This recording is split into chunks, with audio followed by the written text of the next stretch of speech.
Hello दोस्तों, कैसे हैं आप।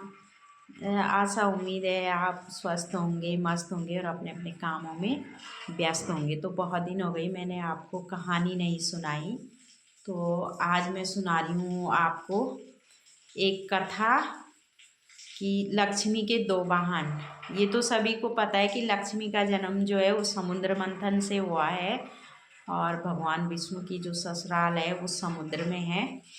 तो जब देवताओं और दानवों ने जो है समुद्र मंथन किया तो लक्ष्मी के साथ साथ वहाँ से 13 रत्न और निकले। उनमें से बहुत सारे हैं, जैसे ऐरावत हाथी है, कौस्तुभ मणि है, धन्वंतरी वैद्य है, कामधेनु गाय है, ऐरावत हाथी है। तो उन्हीं के मदिरा और अमृत विष ये सब समुद्र के गर्भ से लक्ष्मी के साथ साथ उत्पन्न हुए थे। तो ऐसा माना जाता है कि ये सभी जो हैं लक्ष्मी के भाई बहन हैं, क्योंकि इनका जन्म सभी का लक्ष्मी के साथ साथ समुद्र के गर्भ से हुआ, तो ये लक्ष्मी के भाई बहन ही हैं।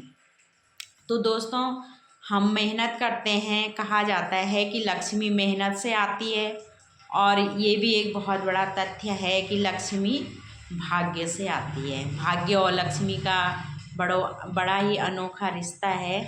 तो कई बार आपने देखा होगा कि हम मेहनत करते करते थक जाते हैं, लेकिन दरिद्र के दरिद्र ही रहते हैं, और कई बार जो है बैठे बिठाए ही लक्ष्मी किसी के पास स्वयं ही चली आती है।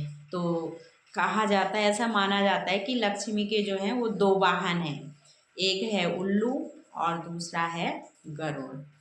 तो लक्ष्मी जो, ऐसा शास्त्रों में लिखा गया है या शास्त्रों के अनुसार ऐसा है कि जो पाप से कमाई गई लक्ष्मी है वो उल्लू पे बैठ कर आती है। उसका वाहन जो है वो उल्लू है। तो उल्लू के बारे में आप जानते होंगे कि उल्लू की आंखें दिन को बंद हैं और रात में खुली है।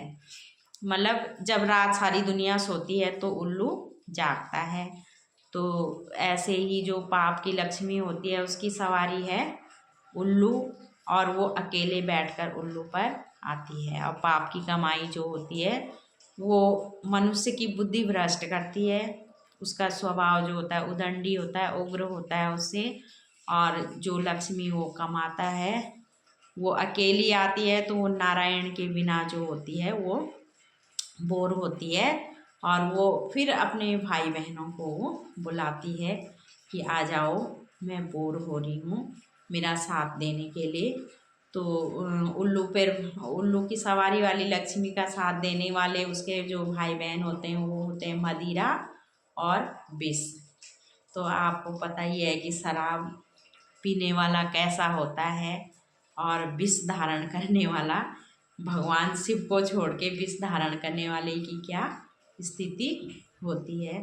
तो मेरा कहने का मतलब ये है कि बिना नारायण की जो लक्ष्मी आती है वो पाप की होती है और उल्लू पे सवार होके आती है, और वो मनुष्य की बुद्धि को विचलित करती है और उससे उल्टे पुल्टे काम करवाती है। उसके विपरीत जो है अच्छे कामों से, पुण्य के कामों से हमारी जो कमाई होती है वो गरुड़ पर सवार होके आती है और नारायण भगवान को साथ लेकर आती है। तो ऐसी लक्ष्मी जो है माना जाता है वो हमारी सुख समृद्धि में सहायक होती है, वो हमें समृद्ध बनाती है, सुखी बनाती है। तो ये कहानी है, ये है तो ये कथा है, होता भी होगा किसी किसी के लिए।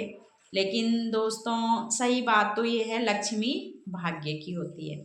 कोई कर कर कर कर के थक जाता है, लेकिन उसकी स्थिति ज्यों की त्यों रहती है, उसमें रत्ती भर भी फर्क नहीं आता है। और कोई बैठ बैठ के ही थक जाता है, लक्ष्मी दौड़ के उसके पास आती है। लक्ष्मी का जो आवागमन होता है वो स्वयं ही स्वतः ही होता है। तो मेरा मानना ये है, लक्ष्मी न तो पाप की होती है न पुण्य की होती है। लक्ष्मी जो होती है वो भाग्य की होती है। अगर भाग्य में लक्ष्मी है तो वो ज़रूर आएगी, खुद से चल के आएगी।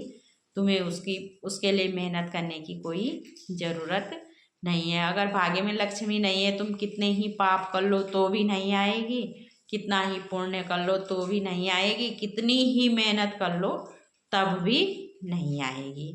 तो दोस्तों, भाग्य और लक्ष्मी का जो है वो अनोखा साथ है। तो उम्मीद है कहानी आपको पसंद आई होगी। Bye bye.